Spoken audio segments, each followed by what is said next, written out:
দুপুরের মধ্যে যেসব অঞ্চলে হতে পারে বজ্রসহ বৃষ্টি। RTF news. প্রকাশ 05 আগস্ট 2023, সকাল 7:57 আপডেট 05 আগস্ট 2023, সকাল 8:02।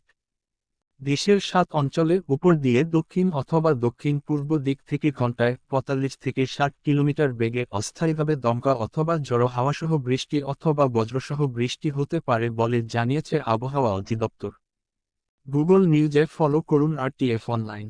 শনিবার 5 আগস্ট দুপুর 1টা পর্যন্ত আবহাওয়ার পূর্বাভাসে এ তথ্য জানানো হয়।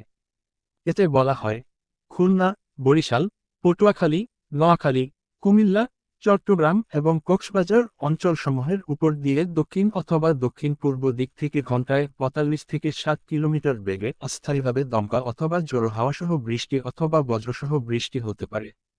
এসব এলাকার নৌবন্দরগুলোকে 1 নম্বর সতর্কসংকেত দেখাতে বলা হয়েছে।